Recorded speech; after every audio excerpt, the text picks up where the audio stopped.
Bhutale Shrimati Bhakti Vedanta Swamini Iti Namine Namaste Saraswati Deve Gauravani Pacharine Nirvishesha Shunyavadi Pashyata Deshatarine Jaya Shri Krishna Chaitanya Prabhu Nityananda Shri Advaita Gadadhar Srivasadi Gaur Bhaktavinda Jaya Shri Krishna Chaitanya Prabhu Nityananda Shri Advaita Gadadhar Srivasadi Gaur Bhaktavinda Jaya Shri Krishna Chaitanya Prabhu Nityananda Shri Advaita Gadadhar Srivasadi Gaur Bhaktavinda Hare Krishna, Krishna Krishna, Hare Hare, Hare Rama, Rama Rama, Hare Hare, Hare Krishna, Krishna Krishna, Hare Hare. Hare Rama, Rama Rama, Hare Hare. Hare Krishna, Krishna Krishna, Hare Hare. Hare Rama, Rama Rama, Hare Hare. Hare Krishna, Krishna Krishna, Hare Hare. Hare Rama, Rama Rama, Hare Hare. Hare Krishna, Krishna Krishna, Hare Hare. Hare Rama, Rama Rama, Hare Hare. Hare Krishna, Krishna Krishna, Hare Hare. Hare Rama, Rama Rama, Hare Hare. Hare Bol, Hare Bol, Hare Bol, Hare Bol, Hare Bol, Hare Bol, Hare Bol, Hare Bol, Hare Bol, Hare Bol, Hare Bol, Hare Bol, like all Hare Bol, Hare Bol, Hare Bol, like all Hare Bol.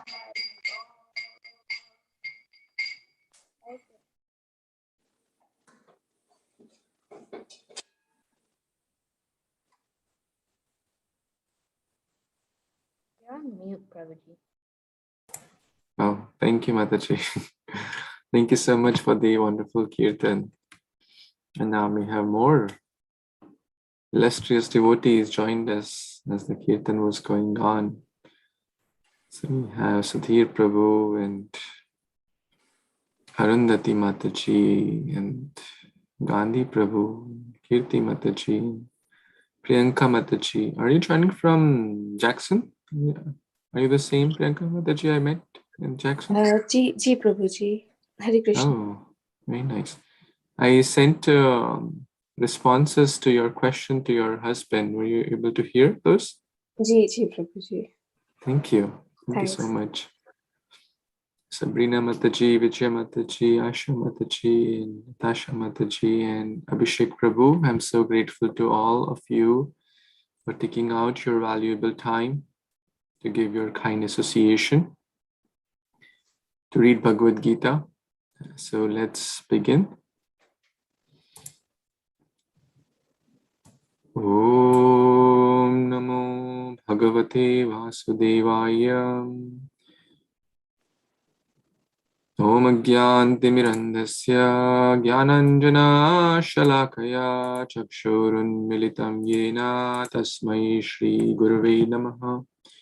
Shri Chaitanya Manobhishtam Sthapitam Yena Bhutale Swayam Rupa Kadamayam Dadati Swapadantikam Vandeham Shri Guru Shri Yuta Padakamalam Shri Gurun Vaishnavamscha Shri Rupam Sagrajatam Sahagana Raghunathanvitam Tam Sajivam Sadvaitam Savadutam Parijana Sahitam Krishna Chaitanya Devam Shri Radha Krishna Padan Sahagana Lalita Shri Vishakhanvitamscha He Krishna Karuna Sindhu Dinabandhu Jagatpate Gopesha Gopika Kanta Radha Kanta Namostute Tapta Kanchana Gaurangi Radhe Vrindavaneshwari Vrishabhanu Sute Devi Pranamami Hari Priye Namo Vishnupadaya Krishna Prishtaya Bhutale Srimate Bhakti Vedanta Swamin Iti Namini Namaste Saraswate Devi Gauravani Pracharini Nirvishesha Shunyavadi Paschata Deshatarini Mukam Karoti Vachalam Pangum Langayate Girim Yat Kripatamaham Vande Shri Guru Dinatarinam Paramananda Madhavam Shri Chaitanya Ishwaram Guruve Gaurachandraya Radhikaya Tadalaye Krishnaya Krishna Bhaktaya Tadbhaktaya Namo Namaha Jai Shri Krishna Chaitanya Prabhu Nityananda Shri Advaita Gadadhar Srivasadi Gaura Bhaktavinda Hare Krishna Krishna Krishna Hare Hare Hare Rama Ram Ram Hare Hare. Again, my deepest gratitude to all of you for taking out your valuable time to come together and be in the association of devotees and to hear the Bhagavad Gita, the message of God coming from the lotus mouth of Lord Hari. What could be a better thing in life? So, aho bhagya.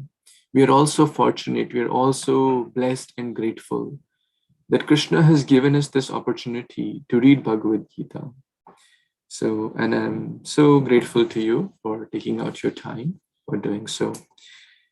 So, we read till text number 5.22 last time. And today we will complete the chapter number 5, which is Karma Sannyasa Yoga, or action in Krishna consciousness. So before I start today's verse, that is text 23, I want to know just one or two highlights, what struck you from last time, so that we can do a quick recap. Just in short and sweet way, if you could mention one or 2 points. Yes, Aparna Mataji. And the best way is to raise the hand so I know who is interested to speak and who is interested to read. Please go ahead. Yeah, can you unmute and speak? Hare Krishna. I should reflect upon the last one. The pleasures, those who enjoy pleasures, they have been compared to hawks. Compared to? Pleasures compared to hawks. Hogs, pigs, yeah. Mm-hmm. And therefore we should go for a Divya cup. Pleasures should be low, and we should experience the penance, because these are two wheels of life. Thank you. Intelligent people Haribol. take to the pleasure of bhakti. Very nice. Thank you so much. Therefore, in Bhagavad Gita, it is said, Partho vatsa sudhir bhokta. Intelligent people take to the message of Bhagavad Gita. Tushyanti cha ramanti cha. They don't take pleasure in the pleasure of the senses, because those are not real pleasures. They are origin of miseries. Adi antavant. Adi means origin. Antavant. And they have a short ending also. They don't last forever. Very nice. Yes, Anita Mataji. Hare Krishna Prabhuji. The point I learned from last class is to how to become equipoised.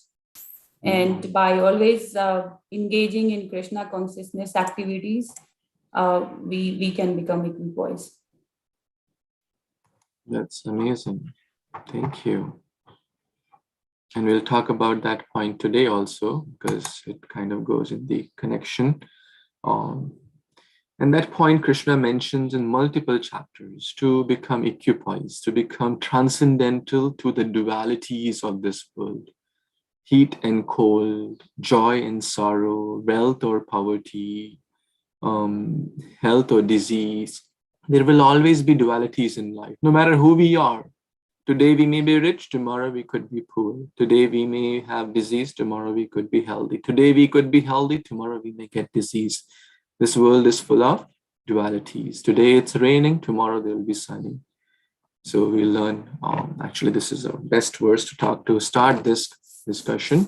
So let's begin. Would anyone like to read text 23?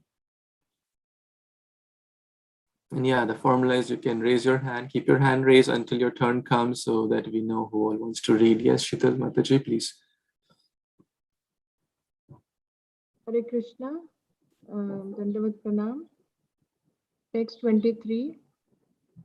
Shakto no kaiva yo sodham praka sharira vimokshanat kama krodha bhavam vegam sayukta sasukhi naraha. Translation. Before giving up this present body, if one is able to tolerate the urges of the material senses and check the force of desire and anger, he is well situated and is happy in this world. Hare Krishna. Hare Krishna, thank you so much. So last time we were talking about the pleasures derived from the body have beginning and end. And intelligent people don't take into those pleasures. What do? They tolerate, titikshva. One of the foremost qualities of devotee is titikshva karunika, as Kapil Dev says in Canto 4 of Srimad Bhagavatam also. We have to tolerate. Let's say there is a nice, cuisine in front of me, and it is very palatable to my tongue. 10 gulab jamuns, and especially if they are not offered, still I may be attracted to them because of my past conditioning. I see them in a restaurant, or I see like hot samosas, I may be attracted, right? Correct? Anyone feels so, or is this me in the world? Right? Okay, I feel it. Some of you are nodding your head, some of your cameras are on, so I see that. So that kind of makes me feel that I am not the only species. So, but how many of you feel that there is pleasure in gratifying the senses, or there is higher pleasure in the ability to say no? Right? You feel? And the second one, when you say no to that, there is great power, there is great spiritual strength. And from that saying of no, it gives us more ability to say no next time, right? We are feeding the good dog. When we say yes, oh, food is in front of you, enjoy, that's what you like. In India, there is a joke, trains are late. And one person said, I'm committing suicide.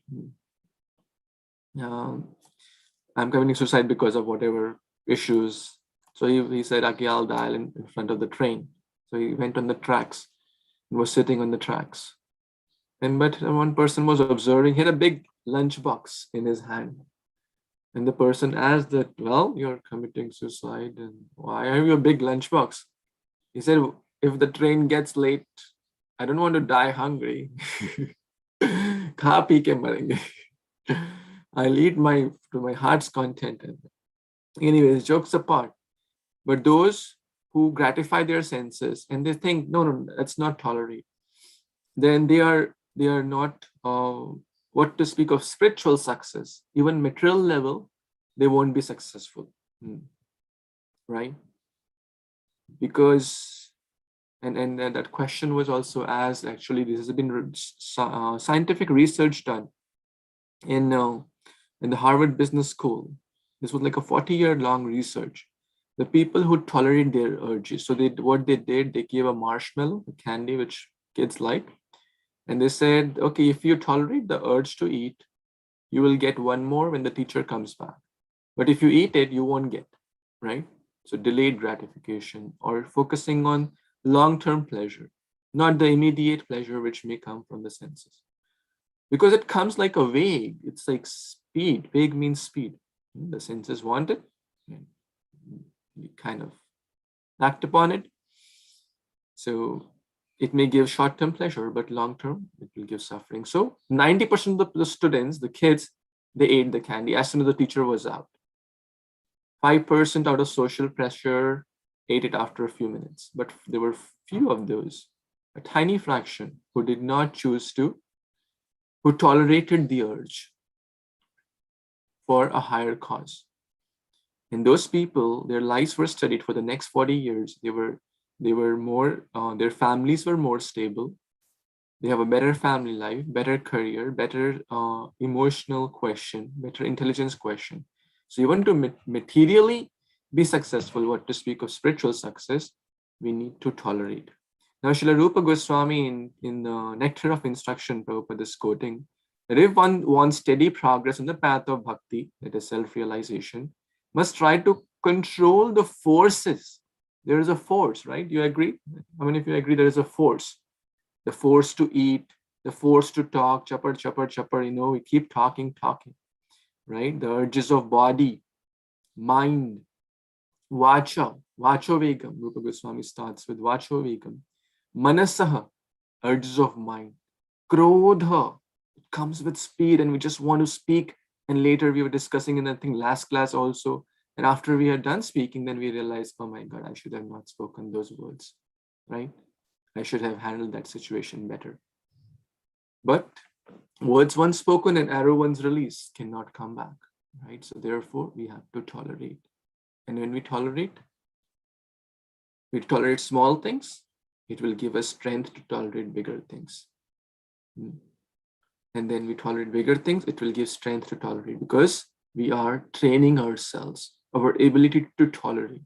But rather, when we give up into small things, we are training ourselves to not be tolerant. If we can't tolerate, if someone says us like a verbal, let's say, bad word, if we can't, how will we tolerate physical, kind of, if someone throws a stone or something? Same way in the path of bhakti. So the more we tolerate, the more we will progress. The less we tolerate, the less our spiritual strength will be. The strength to say no will reduce, and the strength to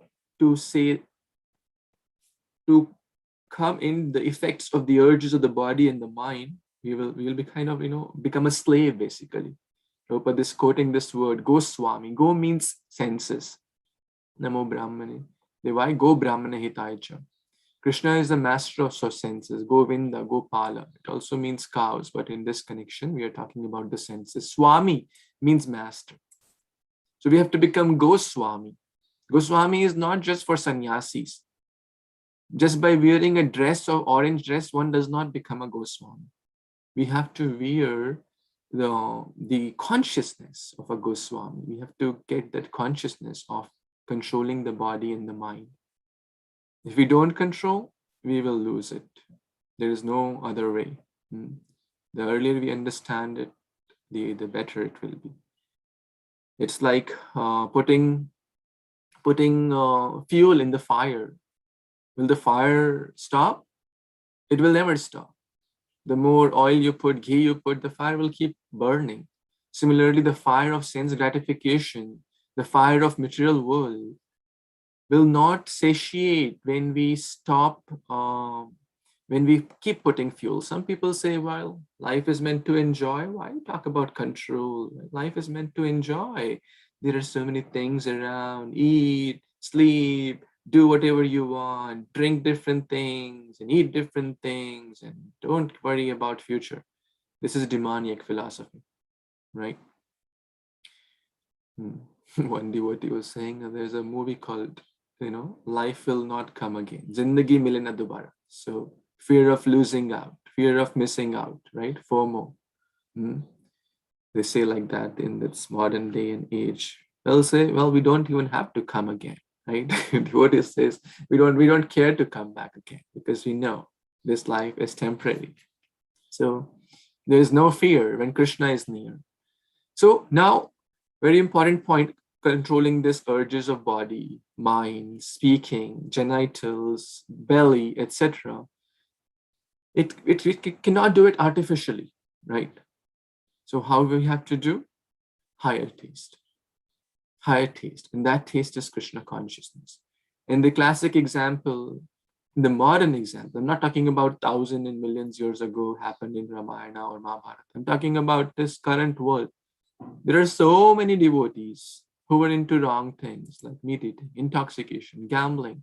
When Srila Prabhupada came to United States, his audience was not very high class, very civilized society with very cultured background. They were into meat eating, intoxication, and opposite relationships and stuff like that, drugs, whatnot. You name it, they were doing it, right? The hippie situation at that time in the 70s and late 60s. But Prabhupada fanned the spark. Prabhupada was seeing the spirit soul. Bhagavad Gita 5:18 we discussed last time. Anyone remembers? 5:18. Raise your hand if you remember. Yes, Avni. Vidya Vinaya Sampanne Brahmane Gavihastani Sunicheva Swapakicha Pandita Samadarshina. Very nice. Thank you. So an intelligent, great soul sees the spirit soul in everyone. So the spark of the Supreme Lord. He was seeing that and he found that. And after that, they gave up all the wrong things. Why? Because they had the higher taste. They started to get the higher taste, the pure love from a pure devotee of Bhakti. Selfless service. Prabhupada used to do so much seva for them, cutting apples. At the age of 70, they were like young, 20s, 25, even 15s. But Prabhupada, being a 70-year-old, was serving them selflessly, and they all transformed to pure devotees. Now the question may come, hey, till when do we have to control these urges? So that answer is also given. All this krodha, anger, we have to control till the last breath. Till the last breath. So it's not that, okay, I'm in Krishna consciousness for last 2 years or 10 years or 20 years. Urges will keep coming. Krishna will keep testing us. We don't have to give in to those urges. Even if a mental urge comes, we have to, with our good dog, with our spiritual intelligence, with Guru, Sadhu, Shastra, we have to kind of not do contemplation of that urge, right? Chapter 2, text number, which is a text number, contemplation on the urges of the mind. 62, Prabhuji. 62, very nice. Jayata Vishyan Punsa. Because the more we do contemplation, the more we will get spiritually weak and then we may give in to those. Classic example, Ajamil. He saw a bad scene of a male and a female, but he was busy. He came back from that scene in the forest, but he was busy thinking about it. And then if he would have not thought, if he would have taken association of devotees, hey, this urge is troubling me. Can you please help me? Okay, let's read Bhagavad Gita together. Okay, let's read, Bhagavatam together, or let's go to the temple. Let's do some deity worship. Then out of sight, out of mind, but he kept contemplating on that, and then he fell into the pool. So the first step is to not contemplate. Even if the urge comes, we have to tolerate, okay, through the higher intelligence, through bhakti. And then we will be Sukhinara, a happy human being. Who doesn't want to be happy? The formula for happiness is controlling the urges, not giving into those urges. And power to say no. How will it come? Through bhakti. Okay. Any other comments here? Text 24. Yes, Karina Mataji, please read. Hare Krishna. Hare Krishna, Dandava Pranam, all goes to Srila Prabhupada. Yunitah Sukha Nitar Aramas Tatantar Jyotirevayaha Sayogi Brahma Nirvanam Brahma Bhuto Ti Gacchati. Translation by His Divine Grace A.C. Bhaktivedanta Swami Prabhupada, Srila Prabhupada Ki Jai. One whose happiness is within, who is active and rejoices within, and whose aim is inward, is actually the perfect mystic. He is liberated in the supreme and ultimately he attains the supreme. Hare Krishna. Thank you so much. Very nice. There's a nice story about the deer, Kasturi Mrig in the Himalayas. Let's hear that story. So what the deer is always searching for a very profound smell of a musk, Kasturi. So that deer runs in the northern direction, running and running and running, doesn't find it. Runs in the south, runs in the east, runs in the west, spends his precious time running. At the end, he is tired, exhausted. Hunter comes and takes out the kasturi, which was inside the body of the deer. So real happiness, this kasturi is representing the musk represents the happiness here. And we are like the deer, the mriga trishna. We have, Bhagavatam says, the mriga trishna. Trishna means desires.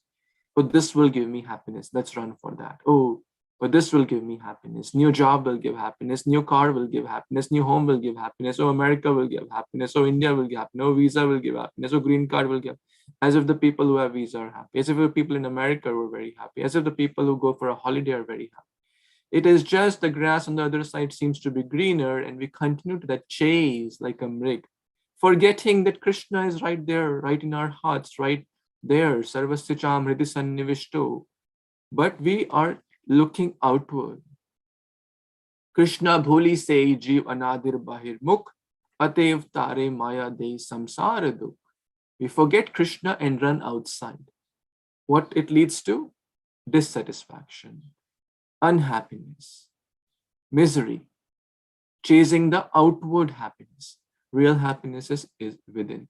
The journey within. His Holiness Vadanath Maharaj has written a book, a very nice book, The Journey Within. So rather than trying to change the outside situations, we should work on the inside. Krishna is right there. That means that whatever situation Krishna has put us in, it is best for us. Because, to the outside things, there is no end. No matter how big our house is, there will always be a person who has a bigger house. No matter how intelligent we may be, how many degrees we have, there will always be a person who has a bigger degree, right? Or more beauty, or more wealth, or a bigger car, or bigger prestige, or bigger fame, or bigger, material position. So the formula to be materially happy is to not look the people who are up, rather to look people who are not as blessed by God, and rather we should develop compassion to serve them. That Krishna has blessed me with much more than a person. Maybe, there's so many people. I was in Vrindavan, 2 years back in the Kartik Yatra. There were so many people, sleeping under the tree. And their only possession was just a pair or two of clothes. But they had happiness in their heart. You go to Govardhan Parikrama, you'll find hundreds of devotees doing Dandavat Parikrama. That means they don't walk, they do Dandavat. At every step, at every kind of Dandavat. Dandavat means to fall like a rod. And some devotees do 108 stones Dandavat or Shaligram Shila Dandavat. And some are really extraordinary. They do 1008 stone Dandavat Parikrama. Can we imagine? How many of you have seen those devotees? Anyone? So next time you go to Govardhan, you must see. We should have these spiritual desires, right? The point is, they don't have a big home, a big car, a big, whatever degrees, but they have inner happiness. and they are happy. They are not, someone could be a millionaire, but still be envious, still have greed, lot of lust. What is the use of those millions and billions of dollars? But one does not have inner happiness. What is the use? Because we are pleasure-seeking beings. Anandamayo bhyasat. Right? His Grace Amrish Prabhu, Alfred Ford said that people think that those who are born rich or those who have millions of dollars or those who have billions of dollars are very happy. But very few realize that, he said that I'm at the end of the road, right? The road means the people which are aspiring to go or reach that. I want to become a millionaire, I want to become a billionaire, etc. People said, I'm at the end of the road.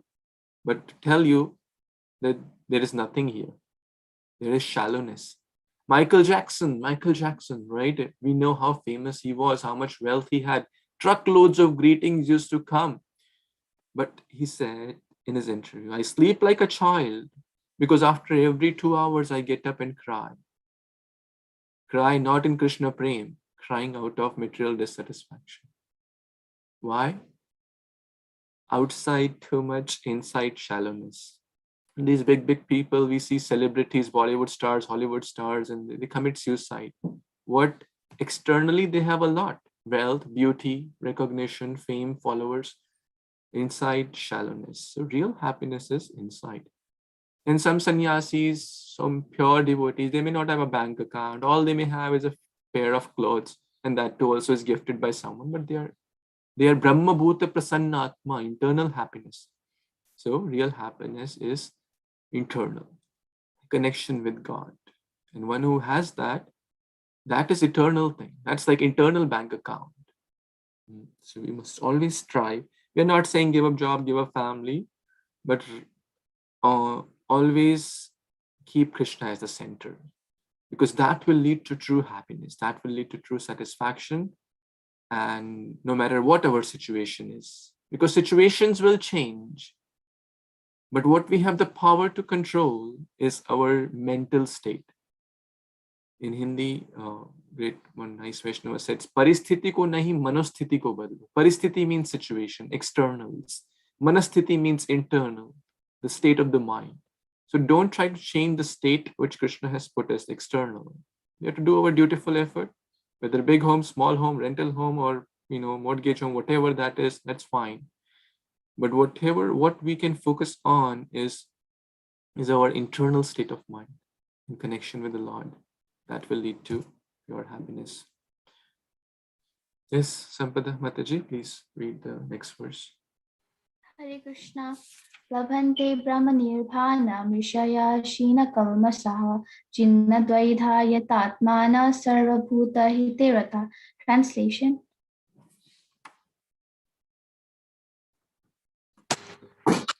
Those who are beyond the dualities that arise from doubts, whose minds are engaged within, who are always busy working for the welfare of all living beings, and who are free from all sins, achieve liberation in the Supreme. Hare Krishna, Babaji, back to you. Hare Krishna. Thank you so much. Again, that point is conveyed in a different way. A few things are conveyed here. Basically, freedom from sins. Okay, so we discussed that one should not sin knowingly, and mind engaged within. Within means Brahma Bhuta Prasannatma, connection with the Supreme Lord, and busy working for the welfare of all beings. One of the biggest cause of depressions is that people don't try to help others. The remedy to cure depression is to help others. But people don't realize that it's so absorbed, so self-obsessed. Hey, my life is not like this. I don't have that car which my neighbor has. I don't have that home which my neighbor has. We have to see how I can do best for others in that situation. But before we kind of do something which is so-called good, we have to understand, what does this real welfare mean? How can we understand that? So Prabhupada is explaining. Only a person in Krishna consciousness can be said to be engaged in the welfare of work for all living entities, right? It's a very important point. Because first we have to know what is the real best situation. How can we truly help? As we discussed, if a person is drowning, wearing an expensive tuxedo suit or an expensive $1,000 sari or suit or whatever. And then you try, hey, I know swimming, I'll help this person. But you help to prevent the coat or the clothes from drowning. The person is gone. Is it a good help? Right? When a person, meets with an accident, do they take the car to the garage first to repair, or do they take the person, the people sitting inside, to the hospital? What do they take first? The people, right? Why? Because real help is to revive. Very nicely, Prabhupada mentions, the act to revive the consciousness within the entire human society is the highest welfare work. Let's meditate upon this. How many of you been to like Mela, Kumbh Mela, or some big Mela where thousands of people are there? Fair, something like that.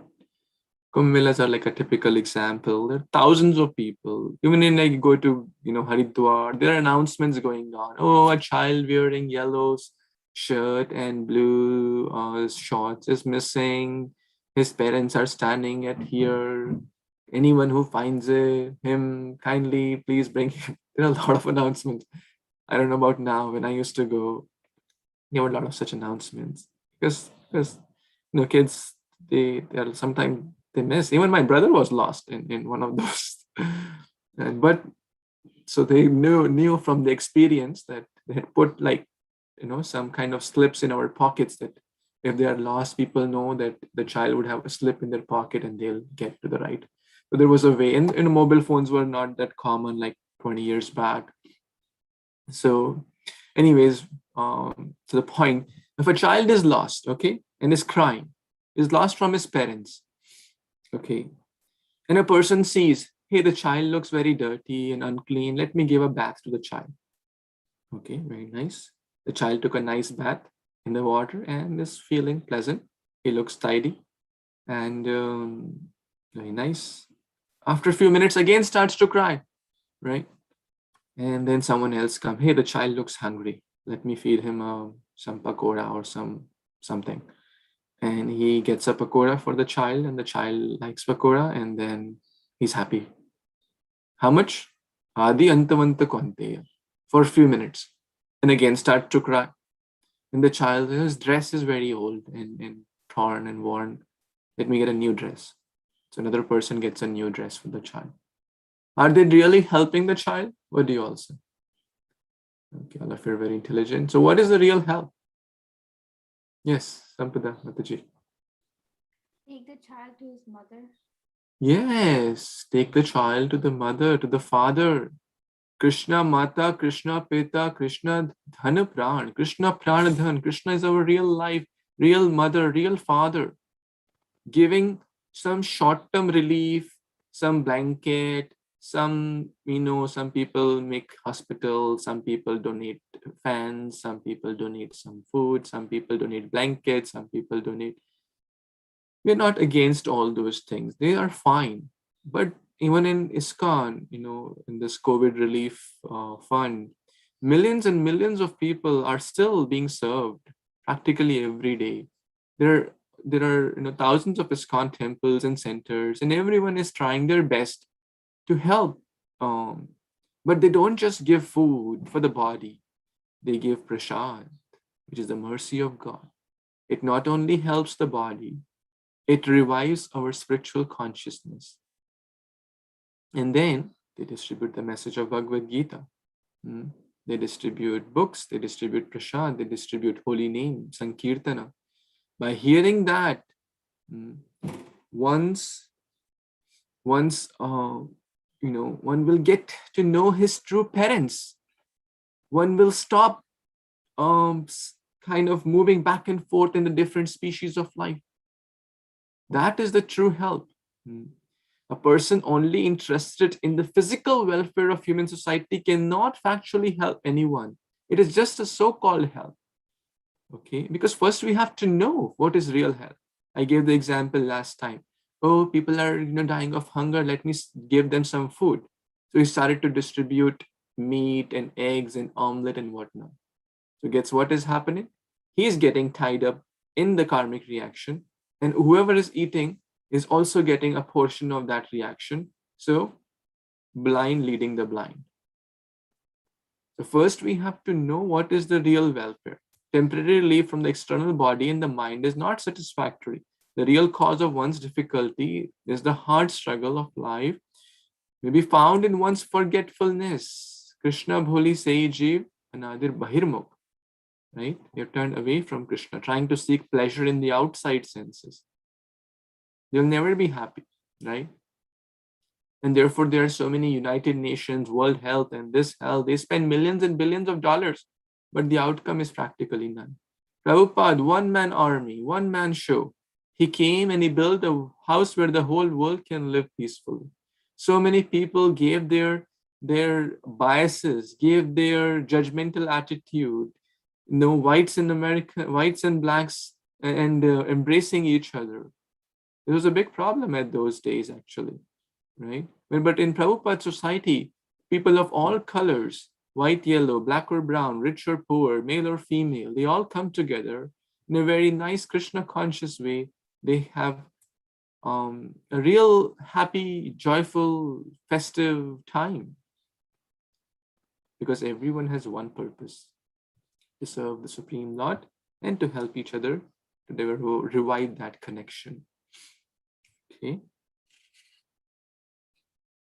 So this is real help, okay, real welfare. Text 26. Yes, Avani. Hare Krishna Prabhuji. काम क्रोध विमुक्तानाम यतीनाम यत चेतसाम अभितो ब्रह्म निर्वाणम वर्तते विदित आत्मानाम. Translation by Sri Prabhupada. Prabhupada ki jai. Those who are free from anger and all material desires, who are self-realized, self-disciplined, and constantly endeavoring for perfection, are assured of liberation in the Supreme in the very near future. Hare Krishna. Hare Krishna. Thank you so much. So the words to focus on: constantly endeavoring for perfection. We may not be perfect. We all know that. At least I can talk about myself. We are trying to get there, right? We are sincerely endeavoring to. I know I have a lot of challenges. I know I have, and this will be there till the last breath. We already discussed in text number 23 that the urges will continue to bother us.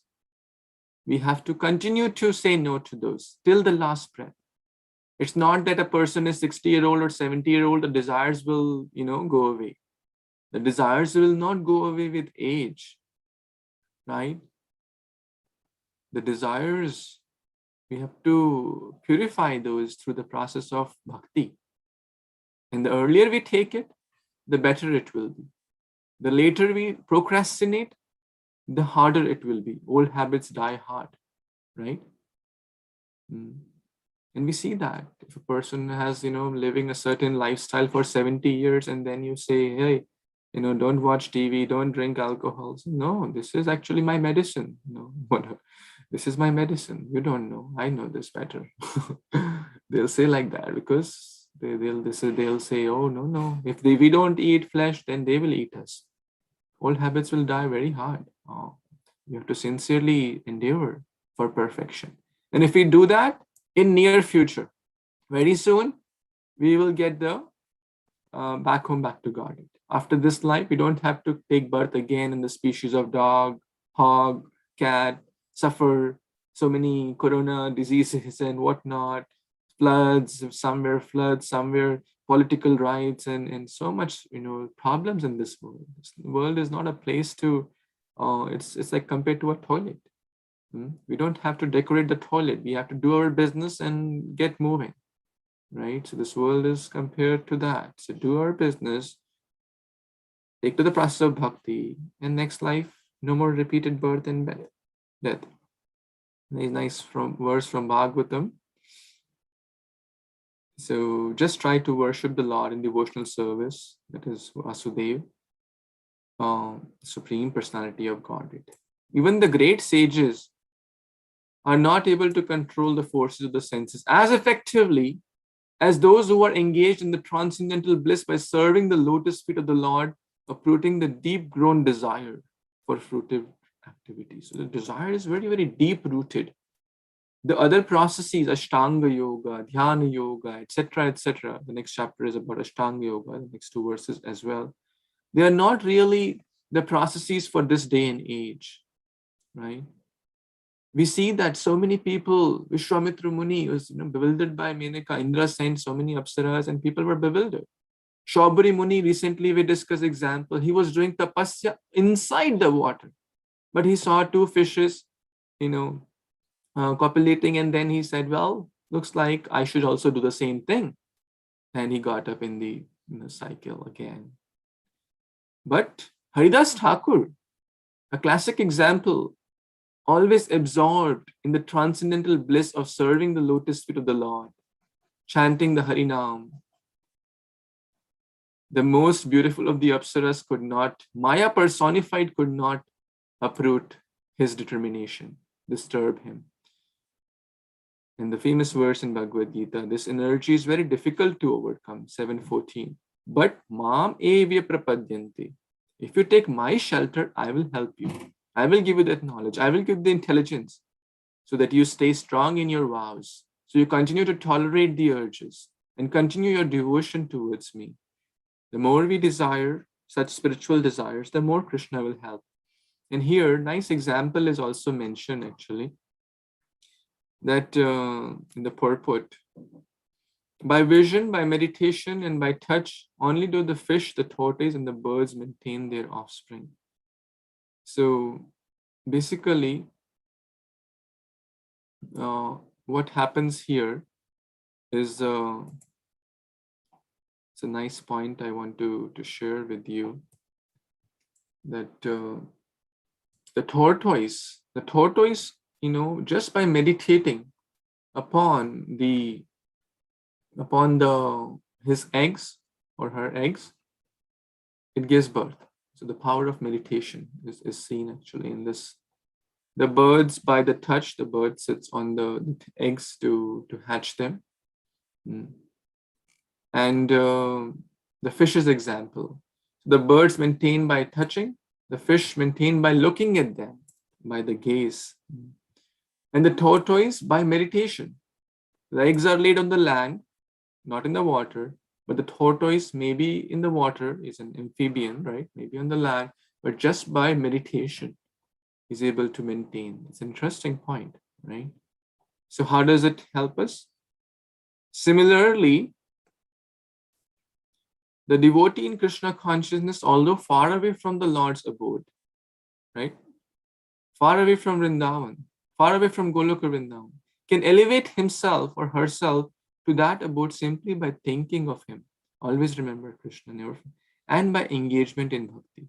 So no matter we are in Tampa or Jackson or New York or Nashville or Faridabad or New York or Bombay or Australia or whatever place we may be in, but simply by thinking about him, simply by engaging in the process of bhakti, we will not feel the pangs of material world and be immersed in the process of bhakti. It's a very nice point. And then what happened? If you're constantly meditating upon that, at the end of life, what will you meditate upon? You'll meditate upon Krishna.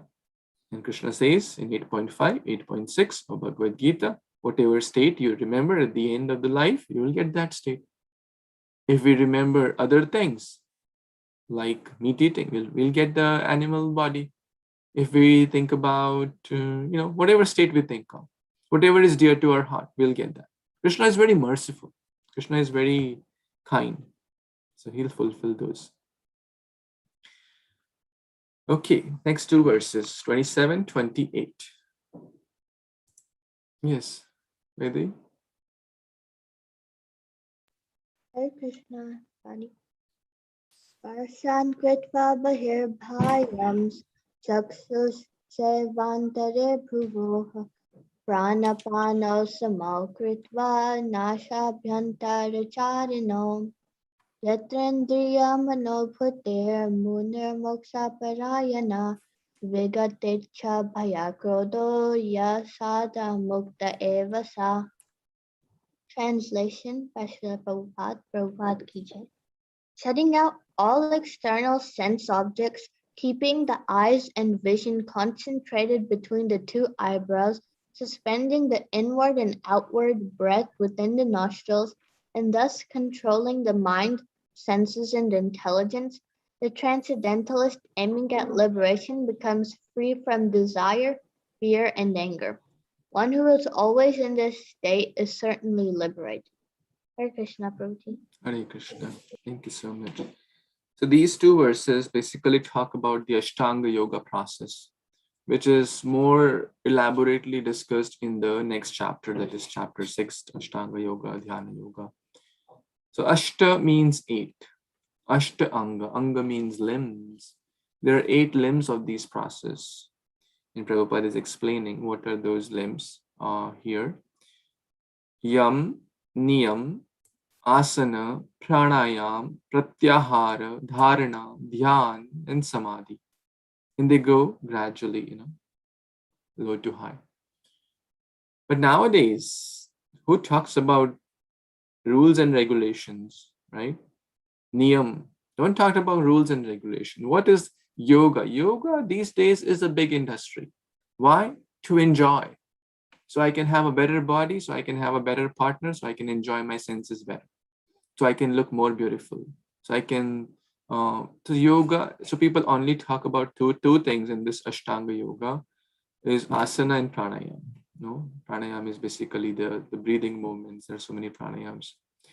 And we also do this, but not for the process of self-realization. But we can do these asana. We're not saying against, we're not against the asana, pranayam, rules, regulations. But the point is, this is not the process for this day and age. There are so many rules and regulations that one has to see the gold and stone alike. Oh, can anyone see gold and stone alike? I think I didn't mention that. One devotee gave this nice example. If someone throws stones at us, we'll say, hey, Baba, we'll throw you bricks at you. Don't throw stones. But if someone throws gold at us, we'll say, no, I am very fallen. Throw more. Let me get rid of all my sins today. Throw more gold bricks at me. So the point is, and then there is, sitting on deer skin. You have to go to the forest and all that stuff. No, not practical and not applicable and not recommended and not required also. Bhakti yoga, one could be in US or Europe, as we discuss, bachelor or married, having kids or no kids, 10 years or 20 years or 50 or 100, no matter what your age, what your socioeconomic background, whatever the bodily condition may be, we can practice Bhakti yoga. His Holiness Radhanath Maharaj gave a class to the yoga group in Rishikesh, and he mentioned one nice point, because what is the real purpose of yoga? He mentioned Samadhi Siddhi Ishvara Pranidhana. The perfection of Samadhi, which is the perfection of Ashtanga Yoga, the perfection, as per the Patanjali Yoga Sutras, who was also a great Vaishnava. He did not give all these principles for sense gratification. If he would have known, people will use it for sense gratification and to make money and make a yoga a billion-dollar industry, that was not his intention. His intention was to help people. At that time, Samadhi Siddhi Ishvara Pranidhana, the perfection of state of Samadhi is complete absorption. But in the process of bhakti, we talk about absorption to Krishna in the very beginning. So that's the beauty of Krishna consciousness. No, we don't have to give up our families. We don't have to give up our job. We don't have to change the externals. We have to work on the internals. That is bhakti.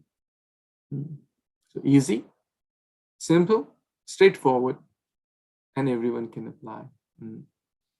So Prabhupada is joking here. There is no benefit in closing the eyes altogether, because then there is every chance of falling asleep. Therefore, in Japa also say that don't close eyes, Baba. Keep eyes open. Otherwise, you may fall asleep. Chant loudly. Otherwise, you may fall asleep. So this is not the One time we went for some kind of this, our school took us for meditation trip or something. It was like, okay, everyone close your eyes and this focus here, watch something. And after that, people started to snore, snoring, no, right? And after that, they asked, hey, how do you feel? I said, I'm feeling very nice. After a good sleep, everyone feels nice. So the point is, this is not the real process. Therefore, Prabhupada is always emphasizing on the process of Krishna consciousness. Because a pure devotee knows what's the best thing. If any one verse you read of Bhagavad Gita, any verse, any chapter, any number, you will find Prabhupada's mood of bhakti. That's the real yoga process, to connect to Krishna. So let's come to the last and the most important verse of this chapter, the universal peace formula. Yes, Vinita, Mataji, please. Hare Krishna. Bhoktaram yagya tapasam sarva loka maheshwaram suridam sarva bhutanam yantavamam santim rachati. Then the translation by Srila Prabhupada. A person in full consciousness of me, knowing me to be the ultimate beneficiary of all sacrifices and austerities, is the Supreme Lord of all planets and demigods, and the benefactor and well-wisher of all living entities, attains peace from the pangs of material miseries. Hare Krishna. Hare Krishna. Thank you so much. Very, very nice verse. And this is the real formula for universal happiness. So there are 3 points in here. Number 1, Bhoktaram Yagya Tapasam. Vasudeva Paraveda, Vasudeva Paramakha. He is the real Lord of all the sacrifices, right? Of all the yagyas, of all the austerities. They are meant to serve him. So he's not the Lord, he is the only Lord. That's a very important point. Bhoktaram is the supreme Bhokta, the supreme enjoyer. Next, Sarva Loka Maheshwaram. Sarva Loka Maheshwaram. He is the supreme proprietor. Correct? A living entity in the conditioned state. What does he or she think? I'm the proprietor. This belongs to me. How dare you touch it? Brothers fight over the land. Hey, this is my land. Hey, this doesn't belong to you. Kill each other. What to speak of land? A tiny fraction, right, of land. We're talking about 2 neighbors. One neighbor kept his old mattress, right? And it was maybe few inches on the side of the neighbor, on the grass, not on his person, like inside. And like in US, there is decent kind of grass between 2 homes, not like India. So it was not really like kind of bothering him, but that propensity, I am the Ishwar, I am the Bhokta, I am the enjoyer. How dare you keep this on my grass? People are so inside shallowness that really it led to a verbal argument, and they practically, one killed the other. Why? Because the mattress, the old mattress, which the waste management was about to, take, maybe for a day, it was on few inches on the side of the neighbor. These are real stuff. I'm not making up these things. This is real. And that's what Krishna says in Bhagavad Gita, actually. That, let's read this. This is Bhagavad Gita, text 16.13 to 15. Let's read the translation. What do demoniac people think? Anyone who wants to read this? Who has not yet got a chance to read? Yes, Aparna Mataji. Hare Krishna. Idam adhyaya maha You can labadam. read the translation, please. Yeah. The demonic persons thinks, so much wealth do I have today, and I will gain more according to my schemes. So much is mine now, and it will increase in the future. More and more, he is my enemy. and I have killed him, and my other enemies will also be killed. I am the Lord of everything. I am the enjoyer. I am a perfect, powerful, and happy. I am the richest man surrounded by aristocratic relatives. There is none so powerful and happy as I am. I am I shall perform sacrifices, I shall give some charity, and this I shall rejoice. In this way, such persons are deluded by ignorance. Back to you. Hare Krishna. Thank you so much. In Bhagavad Gita, multiple places this point is discussed. Can anyone tell the verse? Ahankara vimudatma kartaham iti manyate. I am the doer. I am the master. I am the enjoyer. I am the donator or giving charity. Look at the number of times I is coming in this verse. Aham, aham, aham, aham, aham, I, me, mine. This is the root cause of bondage. I am the doer. I am the enjoyer. This is my enemy. This is my friend. This is my property. How dare you come to my property? Right? Trespassers prosecuted. Earlier they used to say Atithi Devo Bhava. Now, beware of dogs. Trespassers prosecuted, right? Because it's me and mine for my enjoyment. How don't they ever step on my property, right? And material nature. Purusha prakritistohi bhunkate bhunkate prakriti jan gunan karanan guna sangasto shad ashad yoni janmashu. Bhagavad Gita 13:22. The living entity in the material nature thus follows the ways of life, enjoying the three modes of nature. This is due to his association with the material nature, and thus he meets good and evil among various species. Sometimes dogs, okay, attached to property. We discussed Kailash story. You'll become a dog in the property, a snake in the property. Attached to gold, okay, you may become a worm on the goals, sit on the pile of gold. Attached to a lot of sleeping, okay, you'll become a polar bear. Attached to a lot of eating flesh, okay, become a tiger or lion. Krishna is very merciful. That's the third point. Sarva, Suhrida, he's a well-wisher. Suhrida Sarva Bhutana. There is no better well-wisher than the Supreme Lord. Ami bina bandhu aur kya chetumar.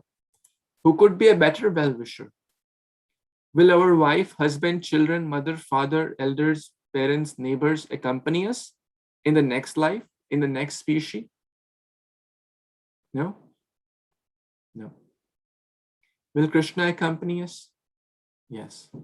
Even if we turn ourselves, our face away from him, he will not leave us. Why? Because he is the best friend to all. Not only those who are devoted to him. Those who are devoted to him, he has a special anugraha. That is his mercy. There's a nice verse in Bhagavad Gita also to prove that.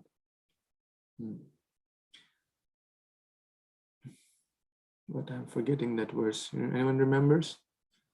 That he is a friend, but those who are devoted to him, he has special mercy upon. It's not coming to my mind. If anyone remembers, you can tell. Yes, Ravi Prabhu, you know?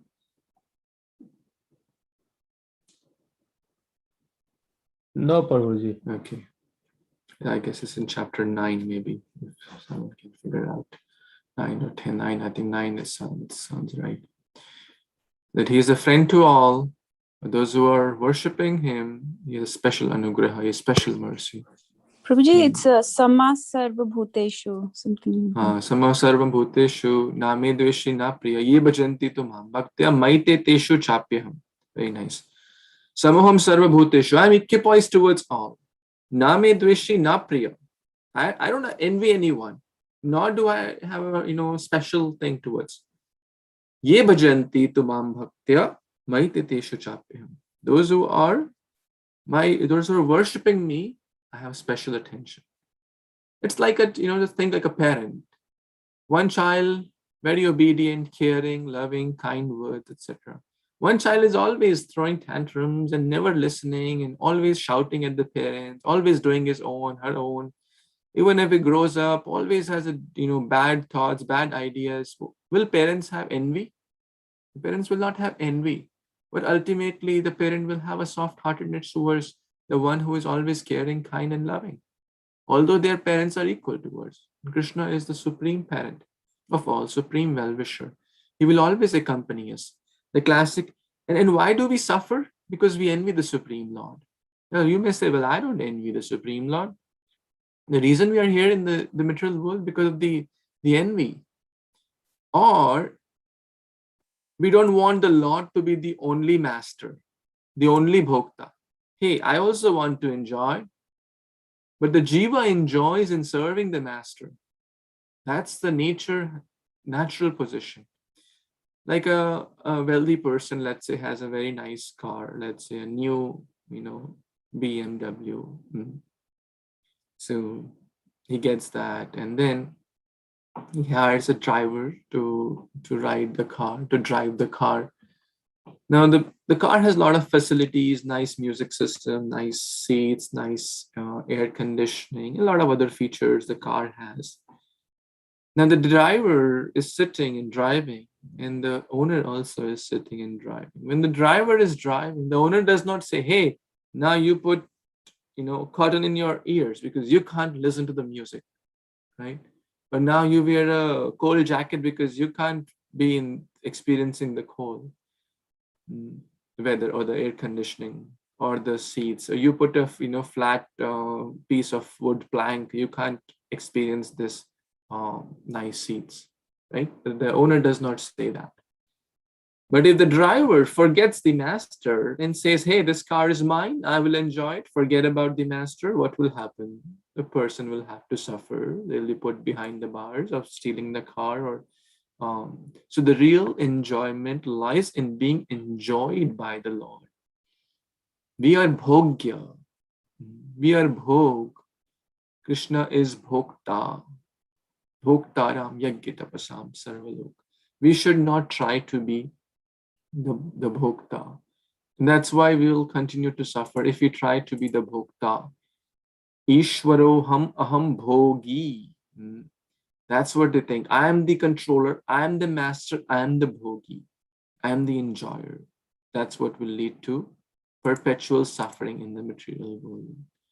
So Krishna is the supreme only enjoyer. Krishna is the supreme proprietor. One time a sadhu went to a king and asked, how is your dharmshala? Dharmshala is basically a guest house. He said, what? He said, dharmshala? This is my palace. I've made this with so much, my blood. I've conquered this and whatnot. He says, to whom did it belong to 20 years back, 30 years back? Right? And that applies to everything. The home we may be living in or renting, whatever. We may say it's my home, but to whom did it belong 10 years back or 20 years back or 30 years, whenever we got that place? Did it belong to us? No, right? And by the way, this is the P of step. Because the last verse is the peace formula. STEP. So we talk about till E. This is the last verse, talk about the peace formula. When we understand that we are to be enjoyed by the Lord and everything is meant for His pleasure, and by doing so, we will also get pleasure. We discussed that. Everything, He is the proprietor. We are just caretakers. The sadhu said, well, it didn't belong to you 20 years back. You may say it belonged to my father. Okay, did it belong to him 100 years back? No, it to his father. And maybe, so we are like guest house. We check into a guest house or a hotel, stay there for a few days or a few weeks and keep moving. Next time someone else may be staying. Next time someone else may be staying. Do we develop attachment to that hotel or that guest house? No. But home is also like an extended guest house, right? We may stay here for a few years, right? Few decades maybe. But after that, we have to check out, correct? Don't we? Everyone agrees to that. We have to check out. this extended stay. Very nice way. There's something called extended stay.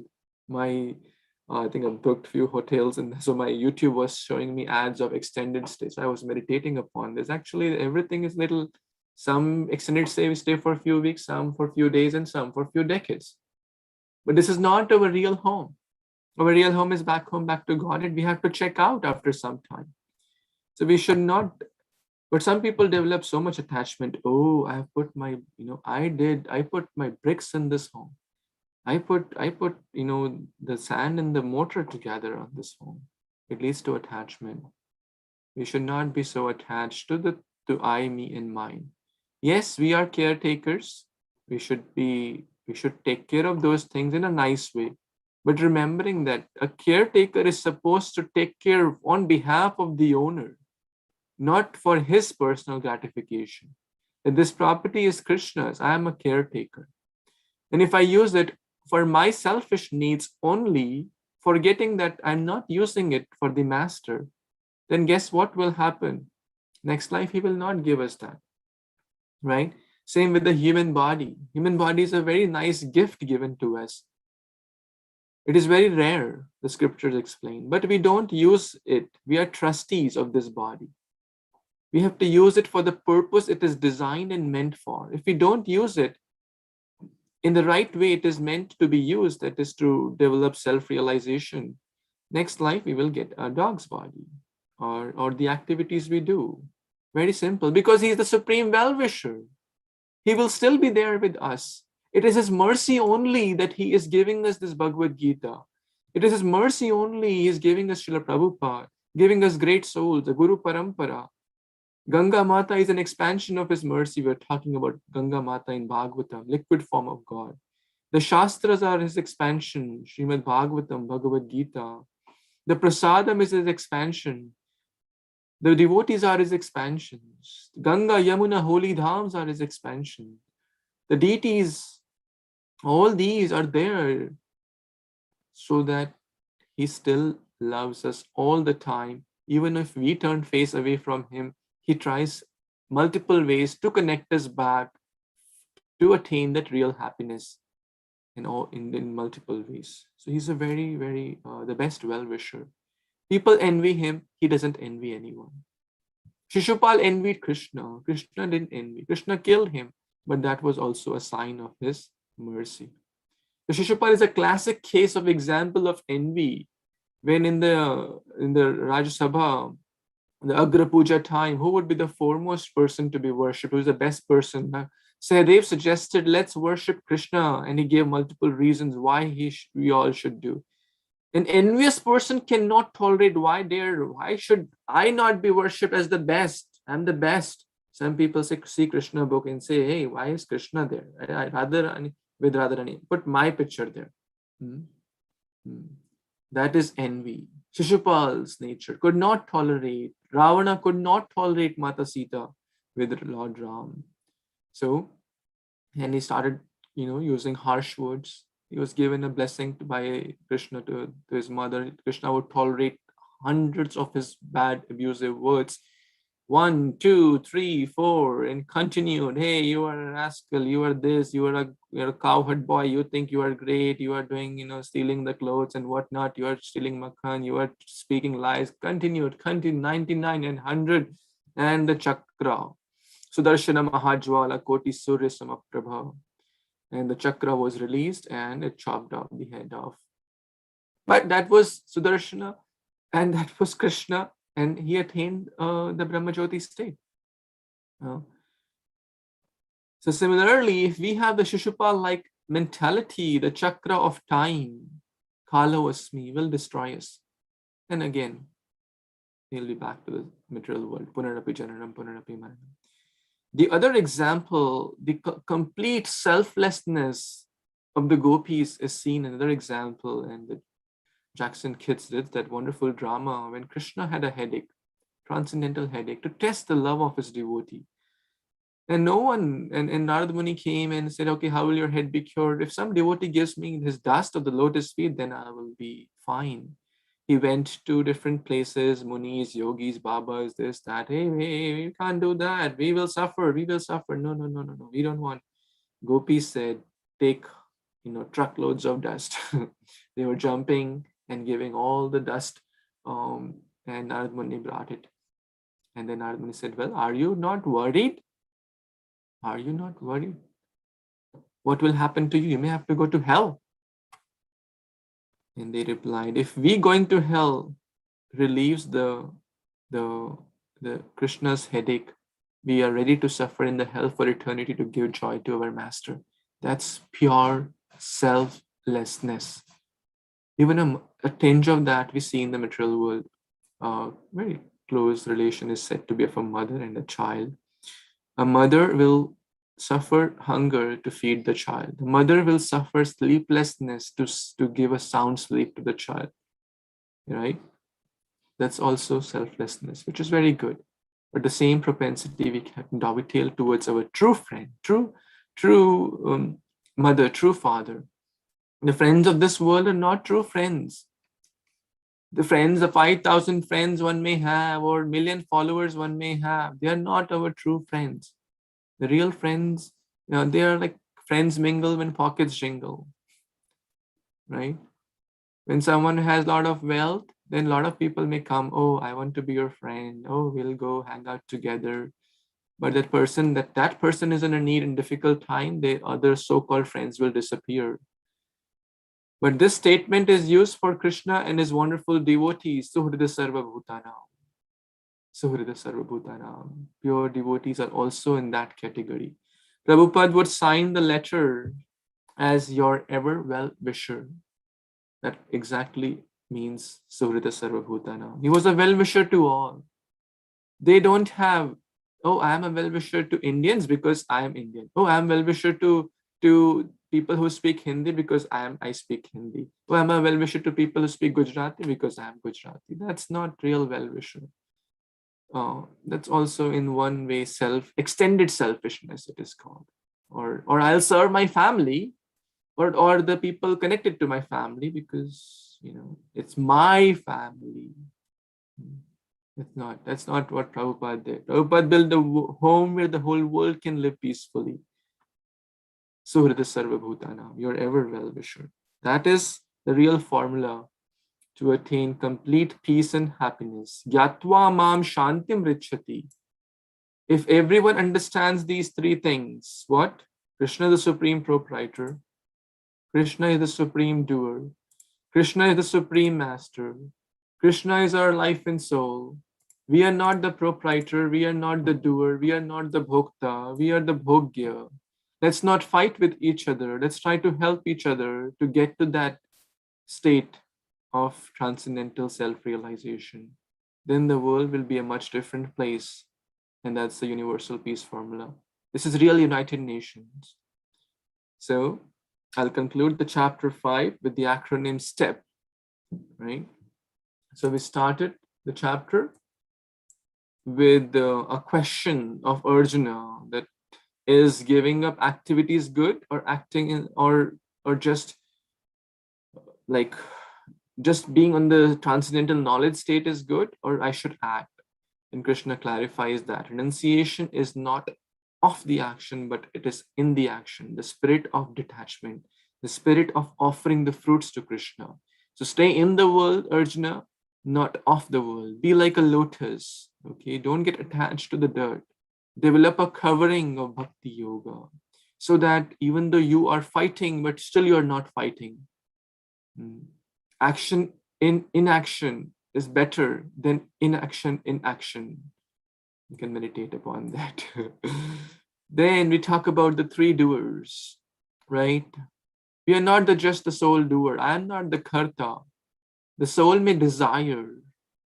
The material, the supreme soul, Lord will sanction because he's a well-wisher, and it will be facilitated or arranged by the material nature. We discussed the example of taxi driver, the desire of the passenger, and the medium, taxi or the car is acting like the medium to take the passenger from one place to other. Then from text 17, we talk about the equal vision or equipoised state, tolerance in ups and downs, seeing everyone with that equal vision. 5:18 Bhagavad Gita, very important verse. Pandita Samadarshina, equipoised state and equal vision. So being transcendental to the dualities, anger, controlling the senses, we discuss about that as well, very important point. Not saying no to the temptations, tolerating the urges till the last breath. And then the universal P of peace, the universal peace formula, Krishna, the supreme controller, supreme master, supreme enjoyer, only enjoyer. That's the right way of watering the tree, to water the root, not to water every leaf and twig and branch individually.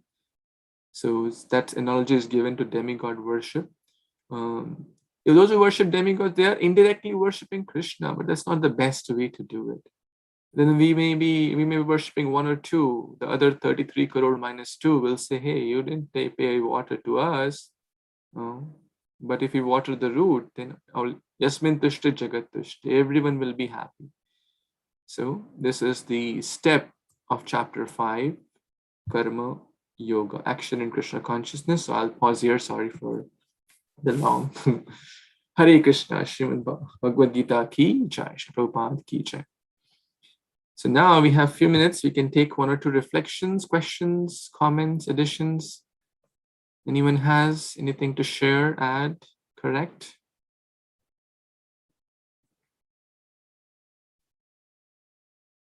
Anyone? I see only a few videos. I hope others are also still awake.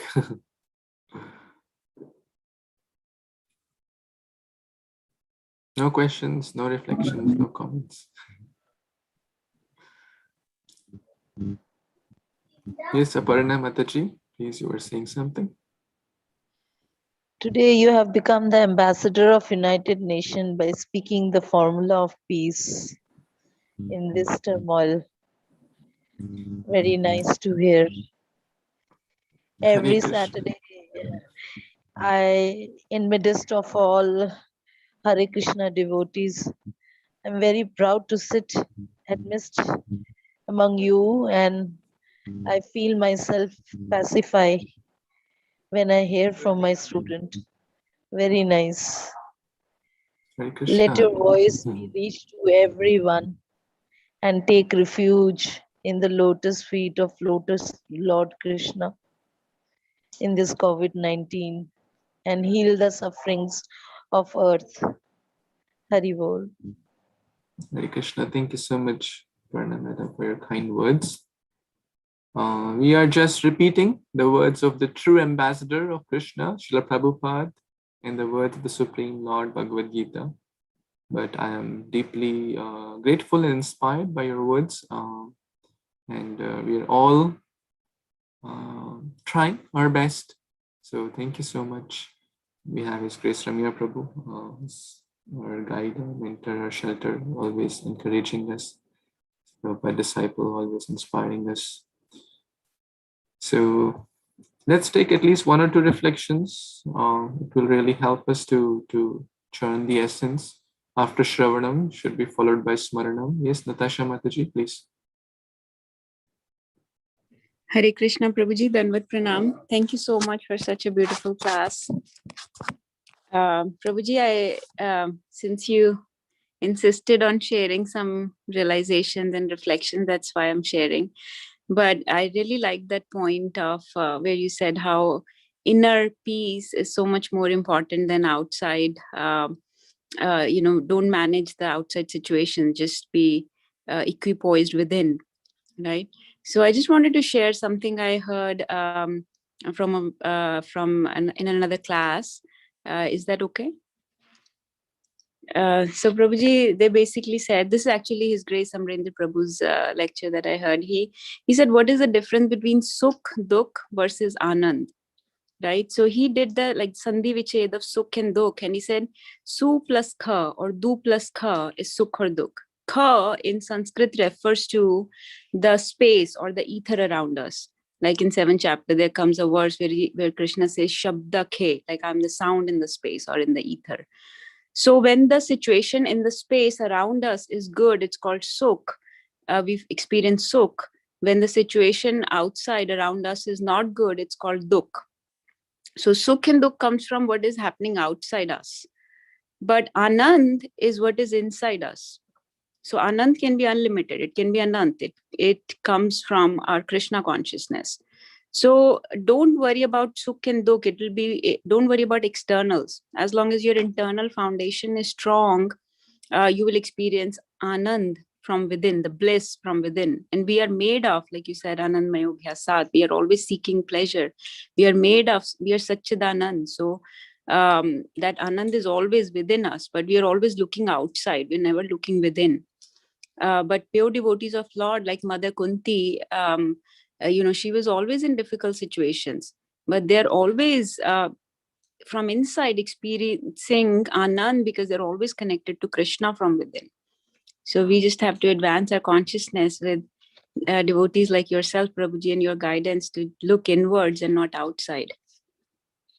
That's all I wanted to share, Prabhuji. Hare Krishna. Hare Krishna. Thank you so much. That's such a beautiful reflection, and thank you for sharing that real definition of Sukha and Dukkha. Very nice point. Thank you. I shared a story in one of the morning classes that is kind of echoing in my mind at this point. Since you don't have reflections, so I'll also just end with a story. A teacher and a student were there, and the teacher gave the student a glass of water. Okay, like gave a glass of water, and he gave a handful of salt, like 1 cup of salt, and he said, "Put in the water."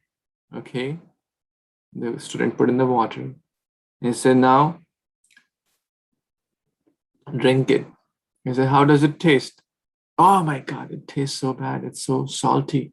I never tasted anything as salty as this." He said, "Okay, now let's go to a lake." So they went to a freshwater lake and took a cup of salt and they put in the lake and move it around, stir it as you did with a glass. They said, "Now take some water and drink from the lake." He said, "How does it taste?" "Oh, it tastes fresh. It doesn't taste salty." So what's the lesson? He said, we have to increase the size of our container. The salt represents challenges, difficulties, problems, dukkha, so-called dukkha. It's just in the air. But if we expand our horizon, udar charita, not kripana, we have to be udar, we have to be broad-minded. Pandavas had so many difficulties, as Natasha Mataji said, but they were not bewildered. A rose, a bed of roses, a full big garden, a full like acre of land of roses will appear to be very big and all red, right? If you are watching nearby or standing next to it. But if you are in the air, like 10,000 feet up, then that will just appear like a dot. The size of rose didn't change. What we did is increase our distance away from that. So basically, the more closer we are to Bhakti, to the Krishna inside, the less the problems of the world will bother us. So thank you. Anything else before we close today? Hare Krishna, Prabhuji, and that's been a very nice experience, Prabhuji. Thank you so much. As Mataji said, and you said, yeah, so we have to try to associate with others, association, and the heart within is important, and the journey within. You give, how Maharaj, has a book. So we have to, of course, people now go to, that place, this place, but they haven't gone inside at all within their heart. So that's what I probably. So and also the dualities you explained, very nice. So basically, if we can give the higher taste, of course, the problem with the urgency of our needs, but we don't know the urgency of our needs within. So first, if we can concentrate over there and give the higher taste of, like, you gave, right, always give this example. A pig might not like the taste of rasgulla, but for a person, he doesn't know anything. But if we give a rasgulla, he will leave the lower taste. So once we are at a stage and then we realize the higher taste, then we don't even hanker for the lower taste. Thank you, Prabhuji. Hare Krishna. That's wonderful. Thank you so much, Prabhu. Just a quick few announcements before we end up here, so stay just for one more minute. I know a lot of you have expressed that you want to kind of give an exam also of this, right? Of Bhagavad Gita, what you're learning, hearing, reading, right? I hope, pray, and request that everyone is also reading.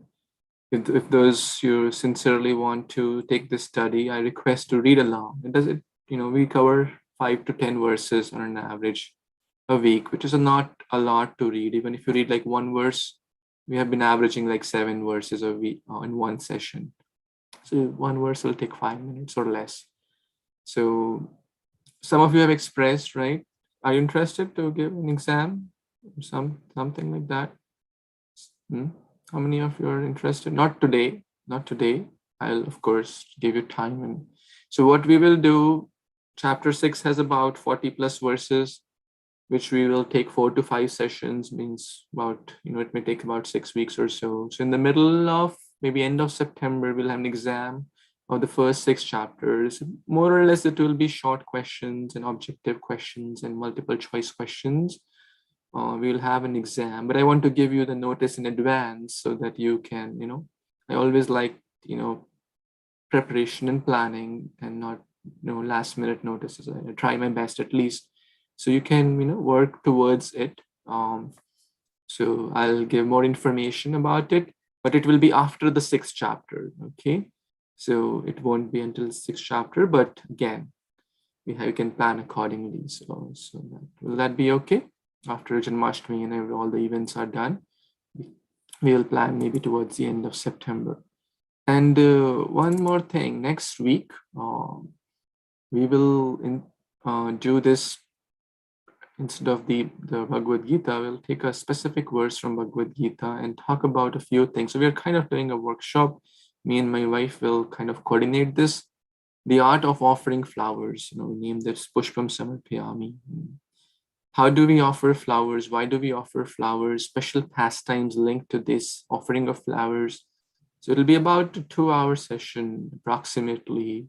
And the highlight is a lot of you have expressed the desire to make such garlands. So we'll learn how to make those garlands as well. My wife will share that. So I encourage everyone to participate, young or old, it doesn't matter. And it will be a nice experience. Are you all interested? Does it seem to be a good idea, or will the timing and all seems to be okay? Okay, I don't see any responses, but okay, looks like it's okay. So, okay, where do I go now? Yeah. So yeah, those who register will get a link. There are some things you need to get before and get ready for this. So make sure you register and yeah, we'll take it from there. So thank you again for your kind participation, attendance, and I'm so grateful to all. Bhagavad Gita Upanishad ki jai, Shri Prabhupada ki jai, Samaveta Gaur Bhaktivinoda ki jai. Vanchakalpatarubhyascha kripa sindhubhya eva cha patitanam pavanebhyo Vaishnavibhyo namo namo. Hare Krishna. Hare Krishna. Thank you, Prabhu. Thank you, Prabhuji. Hare Krishna. Hare Krishna. Thank you, Prabhuji. Thank you, Prabhu. Hare Hare Krishna. Krishna. Hare Bol.